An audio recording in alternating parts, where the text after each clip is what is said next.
આપણો હિન્દુ ધર્મ એ વધારે અલગ અલગ ફાંટાઓમાં ડિવાઈડ થયેલો છે.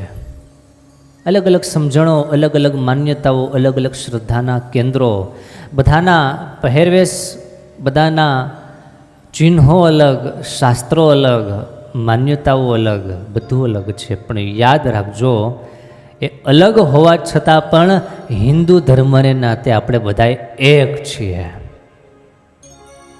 જ્યાં સુધી એકત્વની ભાવના નહીં આવે ત્યાં સુધી હમણાં છેલ્લા દિવસોમાં જે તણખલાઓ ઝરે છે એ વધારે ને વધારે વધવાના. સુરતમાં, ભરૂચમાં, વડોદરામાં ઘણી બધી જગ્યાએ આવા પ્રશ્નો આવ્યા. કચ્છની અંદર પણ ગણપતિ દાદાની મૂર્તિને ખંડિત કરવાના કાવતરાઓ શરૂ થયા છે. ત્યારે હવે સમય છે એક થવાનો.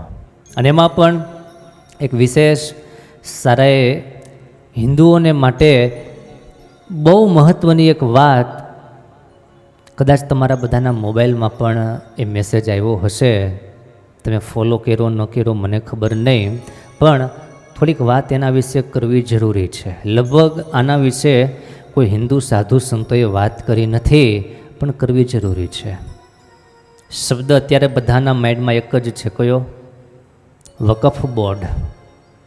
તો વકફ બોર્ડ શું છે, શું કામ છે, શા માટે છે અને શા માટે આપણે આમાં એક્ટિવ થવું જરૂરી છે, તો થોડી જ મિનિટોમાં આપણે બહુ ઊંડા અને અભ્યાસી છીએ નહીં અને ઊંડું જોવાનું બહુ જરૂર પણ નથી, પણ સામાન્ય માહિતી મારી તમારી પાસે હોવી બિલકુલ જરૂરી છે. વકફ એટલે શું? વર્ષો પહેલાં આ શબ્દ અરબી શબ્દ છે.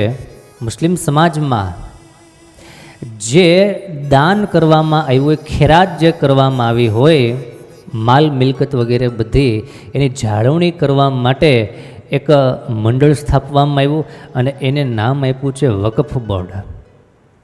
ઘણો બધો લાંબો ઇતિહાસ છે, એમાં બહુ જઈશું ને. 1955માં પહેલાં કાયદાઓ તૈયાર થયા, 1995માં એમાં ચેન્જ આવ્યા, 2013માં એમાં સુધારા વધારાઓ આવ્યા.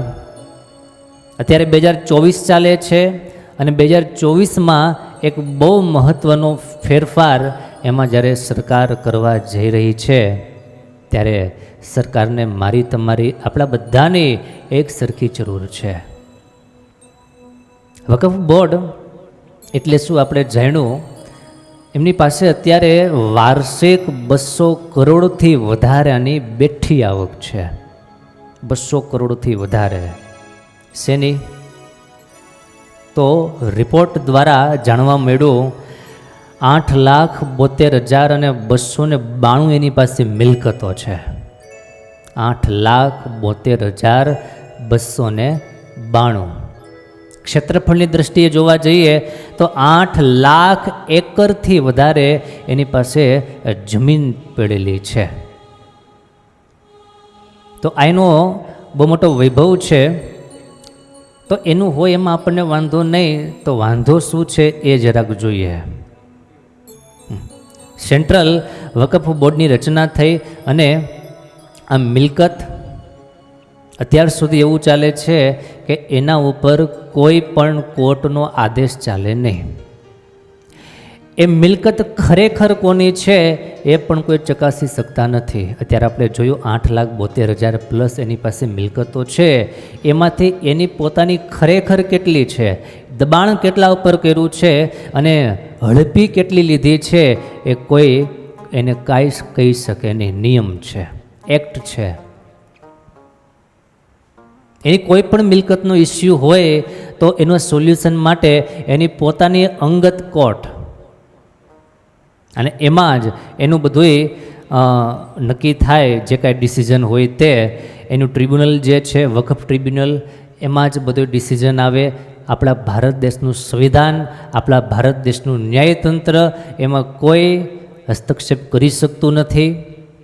તો એનો અર્થ એ થાય, અત્યારે આપણે સામે 2 બિલ્ડિંગો છે, એ બિલ્ડિંગની વચ્ચે પ્લોટ, કાલ સવારે એના પર બોર્ડ મારી જાય વકફ બોર્ડ એટલે પૂરું. એને સરકાર પૂછી શકે, ને સિસ્ટમ પૂછી શકે, એસએમસીને પૂછી શકે કે આ તમારી જમીન આવી ક્યાંથી, આ જમીનના મૂળ માલિક કોણ હતા? કોઈ જ આર્ગ્યુમેન્ટ નહીં, કોઈ ક્વેશ્ચન નહીં. ત્યારે આ સરકાર એમાં સુધારો લાવવા માગે છે અને એ સુધારો હરિભક્તો એ છે કે રાજ્ય વકફ બોર્ડ, સેન્ટ્રલ વકફ બોર્ડ એમાં 2 મહિલાઓની નિમણૂક કરવી ફરજિયાત રાખવી, નોન મુસ્લિમને એમાં સ્થાન આપવું. બીજું કે મિલકત ખરેખરીની છે કે નહીં એ નક્કી કરવાનો અધિકાર જે તે જિલ્લાના કલેક્ટરની પાસે હોવો જોઈએ. તો નક્કી થાય કે ખરેખર આ મિલકત કોની છે. કલેક્ટર રેવન્યુ રેકોર્ડ ચેક કરી શકે, અપડેટ કરી શકે, રાજ્ય સરકારને સોંપે અને જ્યાં સુધી કલેક્ટરનો રિપોર્ટ આવે નહીં ત્યાં સુધી એ મિલકત વકફ બોર્ડની ગણાશે નહીં. આવી રીતના એક ડિસિઝન લેવામાં આવી રહ્યું છે. કલેક્ટર કચેરી એની નોંધણી ફરજિયાત રહેશે. કેન્દ્ર સરકાર પાસે ઓડિટ કરવાની ઓથોરિટી હોવી જોઈએ કે આમાં શું એની પાસે મિલકત છે, આવક શું છે, જાવક શું છે. તો આ બધા અધિનિયમો લાગુ પડે. આપણા મંદિરનું ટ્રસ્ટ હોય તો આપણા મંદિરના ટ્રસ્ટનું દર વર્ષે ઓડિટ થતું હોય, એના ઉપર કમિશનરો હોય, એના પર નિગરાની હોય. આ ટ્રસ્ટમાં શું કાર્ય થાય છે, આ ટ્રસ્ટની આવક જાવક શું છે વગેરે વગેરે બધું બહુ સારી રીતે મેનેજ થતું હોય. ત્યારે એ નિયમ હવે આ વકફ બોર્ડ ઉપર લાગુ પડવા જાય છે ત્યારે ઘણો મોટો સમાજ એ વર્ગનો એનો વિરોધ કરી રહ્યો છે. પણ એ વિરોધ ભારત દેશના હિતમાં નથી, માત્ર હિન્દુના હિતમાં નથી એમ નહીં. આ દેશમાં માત્ર હિન્દુ અને મુસ્લિમ 2 જ ધર્મ નથી. આ દેશમાં બુદ્ધ ધર્મ પણ છે, આ દેશમાં ખ્રિસ્તી ધર્મ પણ છે, આ દેશમાં પારસી ધર્મ પણ છે. પણ લઘુમતીના નામે એ વર્ગ આપણા બધાનું શોષણ કરે અને અધિકારના દુરુપયોગ થવા લાગે. એનો સ્પષ્ટ ઈરાદો એ છે કે આપણે બધાએ ક્યાંક ને ક્યાંક શોષણના ભોગી થઈએ છીએ. એ શોષણને રોકવાને માટે એક સમિતિ જે તૈયાર થઈ રહી છે અને એ સમિતિને આપણે સપોર્ટ આપવાને માટે, આપણા હિન્દુ સમાજ તરફથી સપોર્ટ આપવાને માટે એક લિંક આપણા બધા ગ્રુપમાં શેર કરેલી છે. અને એ લિંક ઉપર ક્લિક કરી અને સૌથી નીચેની લાઇનમાં જ્યાં કર્સર તમારા મોબાઈલમાં હોય તે તમારું નામ લખી અને એ મેલ સેન્ડ કરવાનો છે. બહુ નાની એવી માત્ર 8 થી 10 સેકન્ડની પ્રક્રિયા છે. આટલું તમે ન કરી શકો? થાય કે ન થાય? આ કરવું પડે એમ છે. છેલ્લા 4 દિવસથી મને એમ લાગતું તો આ બધી રાજકારણનો બધો માહોલ હશે કે ભાઈ રાજકારણીઓ આ બધું ચગાવતા હશે, નેતાઓના બધા કામ વિશે. પણ બહુ ઊંડા ઉતર્યા પછી અને સારી સારી સંસ્થાઓ બહુ ચોખ્ખા શબ્દોમાં જ્યારે એને સ્વીકારવા માંડી અને જ્યારે એમાં ઉતરી છે ત્યારે આપણી પણ બધાની જવાબદારી બને અને પોલીસ વર્ગમાં, અધિકારીઓમાં એમાં પણ પૂછપરછ કરાવી અને વાત બિલકુલ પાકી છે. મોબાઈલમાં ઘણીવાર નબળા ખોટા મેસેજ, ફેક મેસેજ ઘણીવાર આવતા હોય, પણ આ મેસેજ એ મહિલો નથી, એની ખાસ નોંધ લેવી. અચ્છા, તમારામાંથી કેટલાએ ઈમેલ કર્યા? આંગળી ઊંચી કરો તો. 1 2 3 4, આમ ઘણા બાકી છે.